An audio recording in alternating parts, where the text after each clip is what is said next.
ನಮಸ್ಕಾರ. ಸಹಕಾರಿ ಟಿವಿಗೆ ಸ್ವಾಗತ. ಮೊದಲು ಮಾನವನಾಗು. ನಾನು ಎಚ್.ಎಸ್. ಸುಧೀಂದ್ರ ಕುಮಾರ್. ಮುಖ್ಯಾಂಶಗಳು: ಸಹಕಾರಿ ಬ್ಯಾಂಕ್ ನಿರ್ದೇಶಕರಿಗೆ 10 ವರ್ಷದ ಚುನಾವಣಾ ನಿರ್ಬಂಧ ಬಿಕ್ಕಟ್ಟು ನಿವಾರಣೆ ಸಾಧ್ಯತೆ. ಸಹಕಾರಿ ಬ್ಯಾಂಕ್ಗಳ ನಿರ್ದೇಶಕರಿಗೆ ಅನ್ವಯವಾಗುತ್ತಿರುವ 10 ವರ್ಷಗಳ ಅಧಿಕಾರಾವಧಿ ನಿರ್ಬಂಧದ ಹಿನ್ನೆಲೆಯಲ್ಲಿ ಚುನಾವಣೆಗೆ ಸ್ಪರ್ಧಿಸಲು ಎದುರಾಗಿರುವ ಅಡ್ಡಿ ಮಹಾರಾಷ್ಟ್ರದಲ್ಲಿ ಸಡಿಲವಾಗುವ ಸಾಧ್ಯತೆ ಕಂಡುಬಂದಿದೆ. ನಾಮಪತ್ರ ಪರಿಶೀಲನೆಯ ಹಂತದಲ್ಲೇ ಕೇವಲ ಬ್ಯಾಂಕಿಂಗ್ ನಿಯಂತ್ರಣ ಕಾಯ್ದೆಯ ಆಧಾರದ ಮೇಲೆ ಅಭ್ಯರ್ಥಿಯ ನಾಮಪತ್ರವನ್ನು ತಿರಸ್ಕರಿಸುವ ಅಧಿಕಾರ ರಿಟರ್ನಿಂಗ್ ಅಧಿಕಾರಿಗೆ ಇದೆಯೇ ಎಂಬುದರ ಕುರಿತು ಮಹಾರಾಷ್ಟ್ರ ಸಹಕಾರ ಇಲಾಖೆ ಕಾನೂನು ಅಭಿಪ್ರಾಯವನ್ನು ಪರಿಶೀಲಿಸುತ್ತಿದೆ.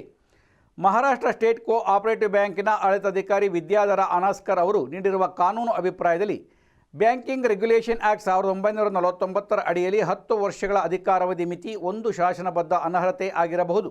ಆದರೆ ಮಹಾರಾಷ್ಟ್ರ ಸಹಕಾರಿ ಸಂಘಗಳ ಕಾಯ್ದೆ ಹಾಗೂ 2014ರ ಸಹಕಾರಿ ಚುನಾವಣಾ ನಿಯಮಗಳು ಇಂತಹ ಅನರ್ಹತೆಯ ಆಧಾರದ ಮೇಲೆ ನಾಮಪತ್ರವನ್ನು ತಿರಸ್ಕರಿಸುವ ಅಧಿಕಾರವನ್ನು ರಿಟರ್ನಿಂಗ್ ಅಧಿಕಾರಿಗೆ ಸ್ಪಷ್ಟವಾಗಿ ನೀಡಿಲ್ಲ ಎಂಬ ಅಭಿಪ್ರಾಯವನ್ನು ಮುನ್ನೆಲೆಗೆ ತರಲಾಗಿದೆ.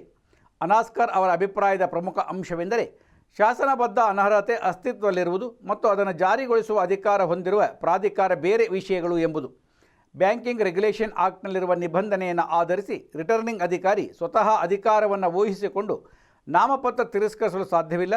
ಅದಕ್ಕಾಗಿ ರಾಜ್ಯದ ಸಹಕಾರಿ ಕಾನೂನು ಅಥವಾ ಚುನಾವಣಾ ನಿಯಮಗಳಲ್ಲಿ ಸ್ಪಷ್ಟವಾದ ಅಧಿಕಾರ ಮತ್ತು ಕಾರ್ಯವಿಧಾನ ಇರಬೇಕು ಎಂಬುದು ಅಭಿಪ್ರಾಯದ ಸಾರ. ಕಾನೂನು ತಿದ್ದುಪಡಿ ಅಗತ್ಯ. ಮಹಾರಾಷ್ಟ್ರದಲ್ಲಿ 10 ವರ್ಷಗಳ ನಿರ್ಬಂಧವನ್ನು ಸಹಕಾರಿ ಚುನಾವಣಾ ವ್ಯವಸ್ಥೆಯ ಮೂಲಕ ಜಾರಿಗೊಳಿಸಬೇಕಾದರೆ ಮಹಾರಾಷ್ಟ್ರ ಸಹಕಾರಿ ಸಂಘಗಳ ಕಾಯ್ದೆ ಅಥವಾ ಚುನಾವಣಾ ನಿಯಮಗಳಿಗೆ ಅಗತ್ಯ ತಿದ್ದುಪಡಿ ಮಾಡಿ ರಿಟರ್ನಿಂಗ್ ಅಧಿಕಾರಿಗೆ ಸ್ಪಷ್ಟವಾದ ಕಾನೂನು ಅಧಿಕಾರ ನೀಡಬೇಕು ಎಂದು ಅಭಿಪ್ರಾಯದಲ್ಲಿ ಸೂಚಿಸಲಾಗಿದೆ. ಈ ಕಾನೂನು ಅಭಿಪ್ರಾಯವನ್ನು ಮಹಾರಾಷ್ಟ್ರದ ಕಾನೂನು ಮತ್ತು ನ್ಯಾಯಾಂಗ ಇಲಾಖೆಯ ಸಲಹೆಯ ಮೇರೆಗೆ ಪಡೆಯಲಾಗಿದೆ ಎಂದು ವರದಿಯಾಗಿದೆ. ಇದೀಗ ಸರ್ಕಾರದ ಮಟ್ಟದಲ್ಲಿ ಅಭಿಪ್ರಾಯ ಪರಿಶೀಲನೆಯಲ್ಲಿದ್ದು ಶೀಘ್ರದಲ್ಲೇ ನಿರ್ಧಾರ ಹೊರಬರುವ ನಿರೀಕ್ಷೆ ಇದೆ. ಲಾತೂರ್ ಪ್ರಕರಣವು ಮಹತ್ವದ್ದು. ಈ ವಿಚಾರಕ್ಕೆ ಸಂಬಂಧಿಸಿ ಲಾತೂರಿನ ವಿಭಾಗೀಯ ಜಂಟಿ ನಿಬಂಧಕರ ಮುಂದೆ ಇರುವ ಅಪೀಲ್ ಸಂಖ್ಯೆ 68/2026 ಕೂಡ ಮಹತ್ವ ಪಡೆದಿದೆ. 10 ವರ್ಷಗಳ ಅಧಿಕಾರಾವಧಿ ನಿರ್ಬಂಧವು ಶಾಸನಬದ್ಧ ಅನರ್ಹತೆಯಾಗಬಹುದು ಎಂದು ಪ್ರಕರಣದಲ್ಲಿ ಗುರುತಿಸಲಾಗಿದ್ದರೂ ನಾಮಪತ್ರ ಪರಿಶೀಲನೆಯ ಸಂದರ್ಭದಲ್ಲಿ ಚುನಾವಣಾಧಿಕಾರಿ ಅದನ್ನು ಜಾರಿಗೊಳಿಸಲು ಮಹಾರಾಷ್ಟ್ರದ ಸಹಕಾರಿ ಚುನಾವಣಾ ಕಾನೂನಿನಲ್ಲಿ ನಿರ್ದಿಷ್ಟ ಕಾರ್ಯವಿಧಾನವಿಲ್ಲ ಎಂಬ ಅಂಶವು ಗಮನಕ್ಕೆ ಬಂದಿದೆ. ಗೋವಾ ಮಾದರಿಯತ್ತ ಮಹಾರಾಷ್ಟ್ರದ ಗಮನ. ಅನಾಸ್ಕರ್ ಅವರ ಅಭಿಪ್ರಾಯದಲ್ಲಿ ಗೋವಾದ ಇತ್ತೀಚಿನ ಕಾನೂನು ಕ್ರಮವನ್ನು ಉದಾಹರಣೆಯಾಗಿ ಉಲ್ಲೇಖಿಸಲಾಗಿದೆ. ಗೋವಾ ಸಹಕಾರಿ ಸಂಘಗಳ ಆರ್ಡಿನೆನ್ಸ್ 2026 ಮೂಲಕ ಸಹಕಾರಿ ಬ್ಯಾಂಕ್ಗಳಿಗೆ ಅನ್ವಯಿಸುವ RBI ನಿರ್ದೇಶನಗಳಿಗೆ ರಾಜ್ಯದ ಸಹಕಾರಿ ಕಾನೂನನ್ನು ಸ್ಪಷ್ಟವಾಗಿ ಹೊಂದಾಣಿಕೆ ಮಾಡಲಾಗಿದೆ.